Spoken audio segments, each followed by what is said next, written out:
마가복음 14장 12절에서 26절까지 말씀.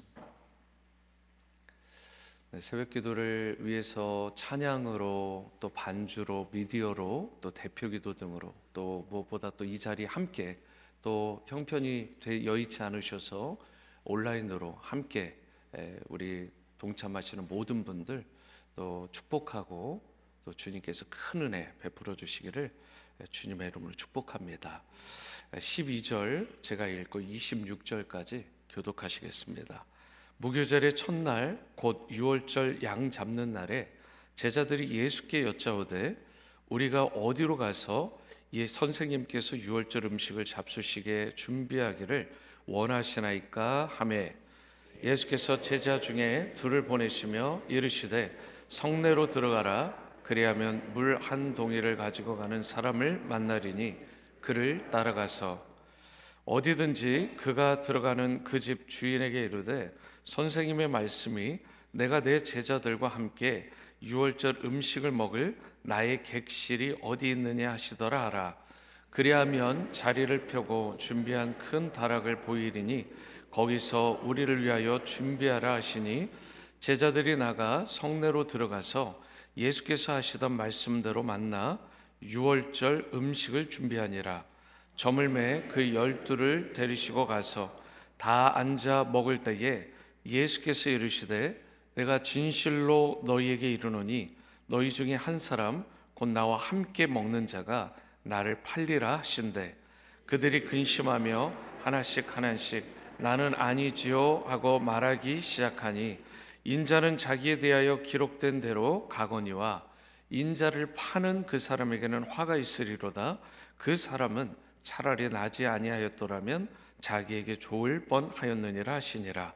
그들이 먹을 때에 예수께서 떡을 가지사 축복하시고 떼어 제자들에게 주시며 이르시되 받으라, 이것은 내 몸이니라 하시고, 또 잔을 가지사 감사기도 하시고 그들에게 주시니 다 이를 마시매 이르시되 이것은 많은 사람을 위하여 흘리는 나의 피 곧 언약의 피니라. 진실로 너에게 이르노니 내가 포도나무에서 난 것을 하나님 나라에서 새 것으로 마시는 날까지 다시 마시지 아니하리라 하시니라. 26절입니다. 이에 그들이 찬미하고 감람산으로 가니라. 아멘. 네, 오늘 먼저 16절 말씀을 보시겠습니다. 16절입니다. 제자들이 나가 성내로 들어가서 예수께서 하시던 말씀대로 만나 유월절 음식을 준비하니라. 예수님은 십자가를 지시기 전에 제자들과 유월절 마지막 만찬을 하시면서 주의 만찬, 곧 성만찬, 더 로드 서퍼를 제정을 하십니다. 그런데 그런 특별한 자리에서 예수님께서 이런 다소 충격적인 말씀을 하십니다. 18절을 보십니다. 다 앉아 먹을 때에 예수께서 이르시되 내가 진실로 너희에게 이르노니 너희 중에 한 사람 곧 나와 함께 먹는 자가 나를 팔리라 하신대. 예수님은 12명의 제자들 중에 한 사람이 예수님을 팔 것이다 라는 사실을 밝히셨습니다. 그러자 제자들은 한 명씩 몹시 당황해하면서 저는 아니지요, 저는 아니지요 이렇게 앞다투어 이야기를 했습니다. 그때 예수님께서 20절과 같이 12 중에 하나 곧 나와 함께 그릇에 손을 넣는 자니라 라고 이야기를 합니다. 긴 테이블이 있고요, 거기서 한 그릇에 손을 같이 넣을 정도면 굉장히 가까운 지근거리가 아니겠습니까? 그 그릇에 손을 같이 넣는 사람 중에 한 명이었다. 그러니까 가룟 유다가 의외로 예수님과 가까운 자리에 보통 아주 옆자리 정도에 앉아 있을 것으로 짐작이 되는 대목입니다. 그런데 더욱 놀라운 것은 예수님께서 이미 가룟 유다의 배신을 알고 계셨다라는 것입니다. 그런데도 불구하고 예수님은 이 유다와 마지막까지 식탁에서 초대도 해주시고 음식도 나눠주시고 교제하시고 궁극적으로는 그에게 회개할 기회를 주신 것입니다. 예수님께서 베푸신 주의 만찬의 의미가 무엇이죠? 22절에서 24절을 보시면 그들이 먹을 때에 예수께서 떡을 가지사 축복하시고 떼어 제자들에게 주시며 이르시되 받으라 이것은 내 몸이라 하시고 또 잔을 가지사 감사기도 하시고 그들에게 주시니 다 이를 마시매 이르시되 이것은 많은 사람을 위하여 흘리는 나의 피 곧 언약의 피니라 라고 말씀을 하십니다. 예수님은 떡 중에 이 무교병 떡을 가지고 유월절을 지키게 되는데 이 무교병 떡을 가리켜서 예수님의 몸이다 이렇게 말씀을 하시고 포도주를 가리키고는 예수님의 피다 이렇게 말씀을 하십니다. 그리고 이것을 먹고 마심으로 예수님과 나와 하나가 된다라고 하는 새로운 언약을 맺게 하셨습니다. 사실 예수님께서 십자가에 달려 모진 고난과 고초를 당하시고요, 그분의 살과 그분의 피를 내어주심으로 말미암아 여기에 있는 여러분과 저를 포함해 모든 자들에게, 믿는 자들에게 죄사함의 은총을 베풀어 주신 것입니다. 이에 대해 고린도전서 11장 23절에서 25절은 이렇게 말씀합니다. 같이 읽어봅니다. 시작. 내가 너희에게 전한 것은 주께 받은 것이니 곧 주 예수께서 잡히시던 밤에 떡을 가지사 축사하시고 떼어 이르시되 이것은 너희를 위하는 내 몸이니 이것을 행하여 나를 기념하라 하시고 식후에 또한 그와 같이 잔을 가지시고 이르시되 이 잔은 내 피로 세운 새 언약이니 이것을 행하여 마실 때마다 나를 기념하라 하셨으니. 여기서 우리는 예수님이 먼저 떡을 들고 축복 기도를 하시죠. 그렇게 축사를 하신 후에 떼어 주시면서 말씀하셨다, 떼어 주셨다라는 부분에 주목을 할 필요가 있습니다. 무슨 말이냐면 떼어서 여러분 주었다라는 것은 떡을 먹기 위해서 가장 먼저 해야 되는 행위잖아요. 떡을 들고 축사를 하신 후에 떡을 나누어 주려면 떡을 떼어서 줬어야 됩니다. 그러면 이 떡의 입장에서는 어떻게 되는 거예요? 떡이 깨어지죠. 떡이 쪼개지고요, 떡이 부셔지게 되는 것입니다. 깨어지지 않고서는, 쪼개지지 않고서는, 나누어지지 않고서는, 갈라지지 않고서는 나누어 베풀어 줄 수가 없는 것입니다. 이와 같이 예수님께서는 실제로 자신의 몸을 어떻게 해요? 십자가에서 떼어서, 쪼개어서, 깨어서 그렇게 여러분과 저를 위해서 내어주신 것입니다. 사람들에게 친히 영생하는 그 생명의 떡이 되어주시기 위해서 자신의 몸을 찢으셨어요. 그렇게 깨뜨리신 것입니다. 그렇게 철저하게 자신의 몸을 여러분과 저를 위해 내어주신 것입니다. 예수님이 떡을 떼신 것은 십자가에서 자신의 몸을 떼어주실 것이다, 깨뜨려 주실 것이라는 사실을 상징적으로 보여주는 것입니다. 그래서 우리가 이번 주 금요일에 이 주의 만찬을 하게 되는데 그 주의 만찬에 참여하게 되면 그와 같은 의미를 직접적으로 마치 연극을 보듯이, 하나의 극을 보듯이 지극히 극화된 모습으로 날 위해 찢기시고 날 위해 흘리신 그 살과 피를, 날 위해 죽으신 것을 생생하게 목도하고 기억하게 하는 그러한 예식이 되는 것입니다. 그리고 주님은 우리도 주님처럼 다른 누군가에게 떼어주라고, 나누어 주라고, 자신을 좀 깨트려서 베풀어 줄 줄 알아야 된다라고 그렇게 섬기는 삶으로 초대하시는 줄로 믿습니다. 이것이 예수님께서 여러분과 저에게 보여주실 뿐만 아니라 우리에게 분부하신, 그래서 이번 고난주간을 통해서 우리가 마땅히 회복해야 될 우리 그리스도인들의 삶의 방식이 되는 것입니다. 나누고 베풀고 그렇게 자신을 깨트려서 누군가를 섬기는 삶. 누구처럼요? 예수님처럼. 정명호 목사님의 책 초청이 있습니다. 그 초청에 보면 미국의 아주 유명한 석유 왕이 되죠. 존 락펠러. 이 사람에 대한 스토리가 실려 있습니다. 그 락펠러는요 33살에 백만장자가 되었습니다. 그러니까 나중에는 어느 정도가 됐냐면 하루에 백만장자를 버는 수준까지 되었다라는 기록도 있어요. 하루에 눈을 감았다 눈을 뜨면 100만 불씩 늘어나는 거예요. 그러니까 43세에 세계 최대 기업의 오너가 되었고요. 54세에 세계의 유일한 억만장자가 된 사람입니다. 1934년 그의 사망 당시의 재산을 체크해 보니까 14억 달러 정도로 그렇게 되었다고 그래요.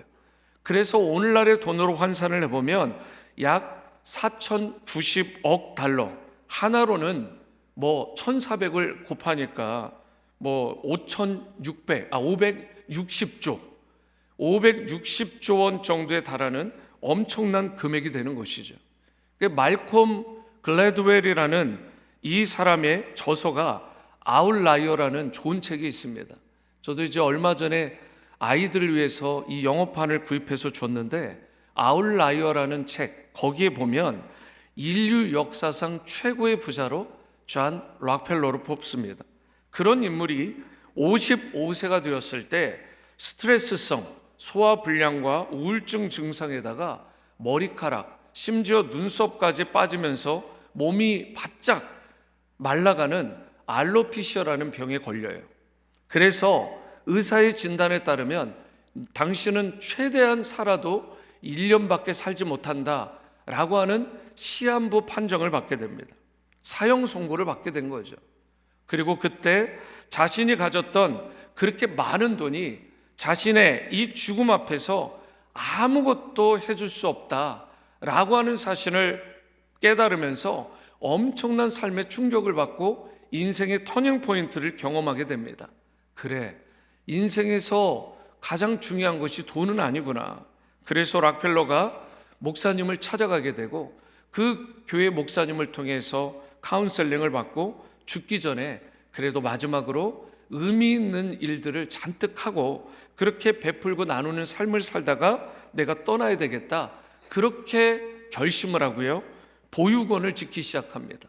고아원들, 도서관, 연약한 사람들을 돕기 위해서 그야말로 나누고 베풀고 섬기는 일에 전념을 다해요.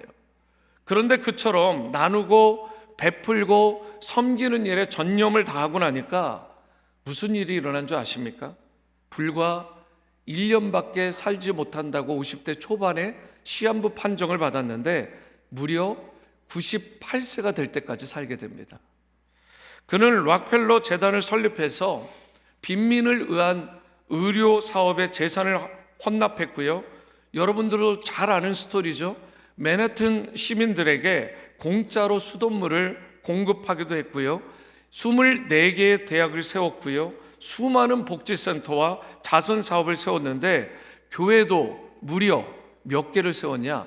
4,927개를 세웠다고 그래요. 건축하는 일에 그렇게 자신의 모든 돈과 공을 들인 것입니다.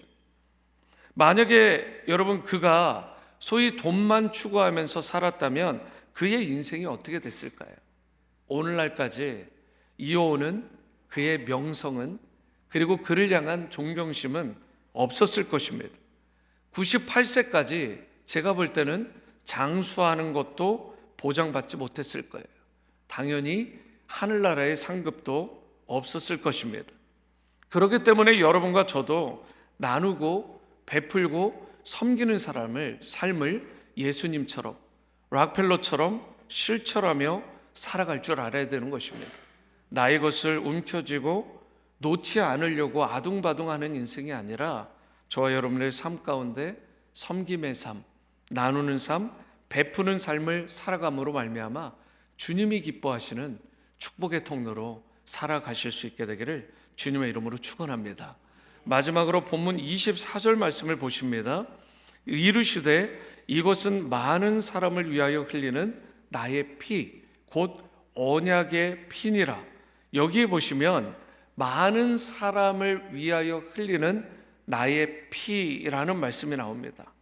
예수님은 많은 사람, 그리고 거기에는 여기에 있는, 이곳에 있는 여러분과 저를 포함하는 말이기도 한데, 우리 모두를 위해 피를 흘리시되 한 방울도 남김없이 다 쏟으셨다라는 말씀입니다. 자기 안에 있는 피 한 방울마저 남김없이, 아낌없이 다 흘려주심으로 말미암아 여러분과 저를 향한, 우리를 향한 하나님 아버지의 사랑을 확증해 주신 것입니다. 예수님의 보혈 덕분에 하나님과의 깨어졌던 관계가 새롭게 회복되게 되고, 하나님의 우리를 향한 그 사랑의 새 언약이 확증되게 된 것입니다. 하나님과 갈라졌던 관계, 깨어졌던 관계, 다른 사람들과 나누어지고 깨어졌던 관계도 주 안에서 회복될 수 있게 된 것입니다. 그래서 우리는 크리스천들로서 해야 될 일이 있어요. 주님이 다시 오실 때까지 주님의 죽으심을 전파하며 살아가야 될 줄로 믿습니다. 오늘 이 시대에 교회가, 우리의 성도들이 이것을 회복해야 되는 것입니다. 초대교회 성도들이 주의 만찬만 한 게 아닙니다. 주의 만찬 후에는 반드시 주의 죽으심을 증거하는 자로, 전하는 자로 예수님의 명령에, 예수님의 가르침에 전적으로 응답하고 순종했던 것처럼, 우리도 이번 고난주간 특별 새벽 기도를 드리면서 삶의 현장에서 복음 전파의 사명을 잘 감당할 수 있게 되기를 바랍니다. 그래야 교회가 교회다워지고 성도가 성도다워지는 것입니다. 우리 주님은 여러분과 제가 나누고 베풀고 섬기는 삶을 우리의 삶의 모든 현장에서 실천하며 살아가기를 원하십니다. 또한 주님이 베푸시는 회복과 치유의 은총을 누리는 가운데 복음 전파자로 살아갈 수 있게 되기를 기대하고 계십니다. 이제 이것을 위해 오늘 새벽에 기도하실 때 이 헌신과 결단의 마음을 들이시되, 주님, 주님의 성령의 기름 부으심을 나에게 충만히 부어 주옵소서. 그리하여 이 일을 이룰 수 있도록, 또한 주 안에서 승리하는 삶을 살 수 있게 해달라고 그렇게 기도하실 때 주님께서 놀라운 은혜를 베풀어 주실 것입니다. 오늘 주님의 십자가의 능력으로 충만한 성도의 삶 다 살아가시게 되기를 주님의 이름으로 축원합니다. 이 시간 자리에서 다 일어나셔서 찬송가 229장 아무 흠도 없고, 오늘 가사의 의미를 생각하시면서 우리 함께 마음을 담아 찬양하시겠습니다.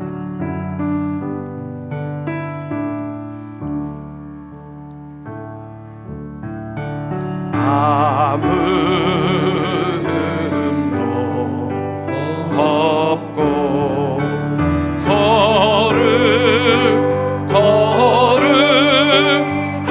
거룩하신 주 하나님, 어린 양이 죽임을 당했네. 이는 날 위하여 십자가 위에서 못 박히사 깨뜨리신 주님의 몸일세. 이는 날 위하여 형벌을 받으사 주가 친히 대신 흘린 주의 보혈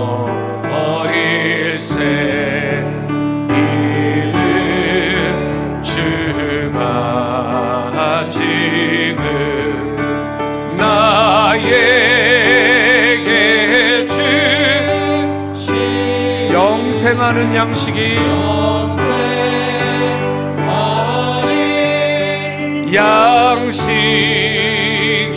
마시는 잔일세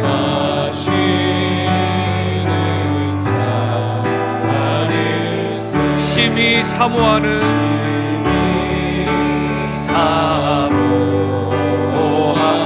떠나셨던 주님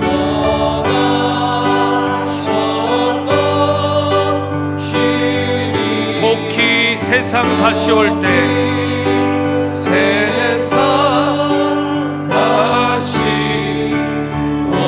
한가히 뵙겠네.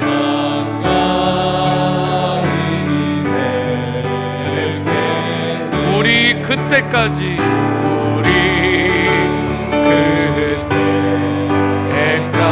십자가를 지고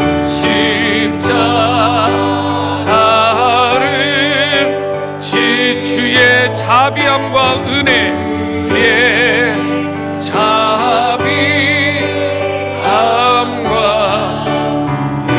널리 전파하세.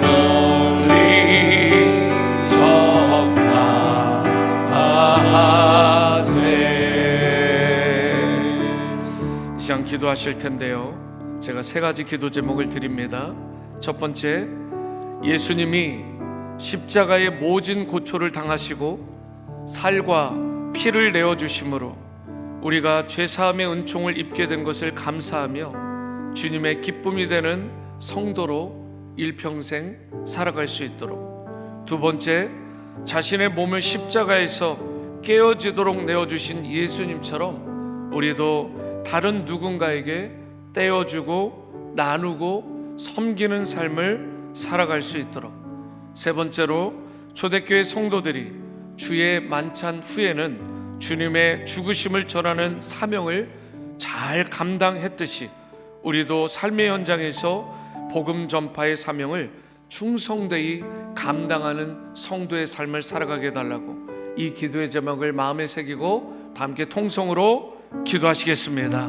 사랑과 은혜 주님 감사합니다. 예수님이 십자가의 모진 고초를 당하시고 살과 피를 내어주심으로 우리가 죄사함의 은총을 입게 된 것을 감사하며 주님의 기쁨이 되는 성도로 살아갈 수 있게 도와주시옵소서.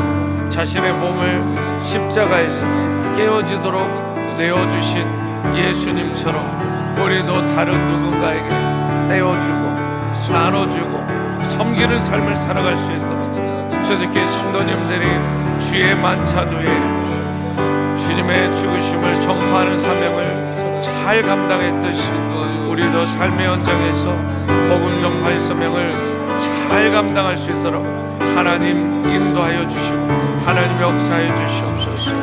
오 주님 함께해 주시옵소서. 우리 다시 한번 1절만 찬양하십니다. 아무 흠도 없고 아무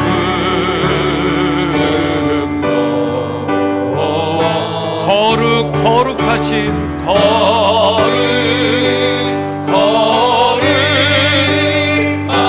주 하나님 어린 양이 하나님 어린 양 죽임을 당했네. 죽임을 당했네.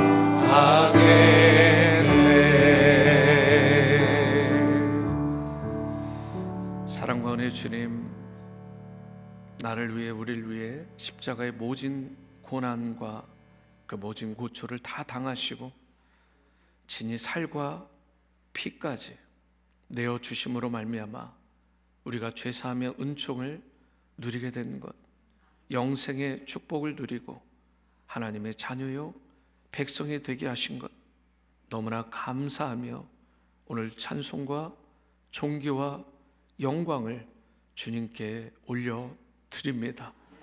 자신의 몸을 십자가에서 깨어지도록 부서지도록 완전히 내어주신 예수님처럼 이제 우리도 주님을 위해 다른 누군가를 위해 떼어주고 나누어주고 섬기는 그러한 신실한 성도의 삶을 다 살아가게 도와주시옵소서. 우리가 절기를 기념하여 드릴 때마다 주의 만찬에 참여하게 될 때에 주님의 죽으심을 전하는 사명자로 살아가겠다는 헌신과 결단이 우리 가운데 있게 하시되, 그것이 한 번의 사역으로 끝나지 않게 하시고 우리의 삶의 모든 현장에서 모든 이들에게 때를 얻든지 못 얻든지 주님의 복음을 전파하라는 그 말씀에 순종하여 감당하게 도와 주옵소서. 이를 위해 우리 사랑하는 성도님들과 자녀들 말씀과 성령의 충만함을 주시고 영혼에게 강건함을 베풀어 주시고 이 땅에 살아갈 때에 주님께서 주시는 그 행복감과 기쁨으로 십자가의 성도의 사명 잘 감당할 수 있도록 은혜를 더하여 주옵소서. 이 모든 말씀 존귀하신 예수님의 이름으로 기도합니다. 아멘. 자리에 앉으셔서 계속해서 개인의 기도로 나가시고 삶의 현장으로 나가시겠습니다.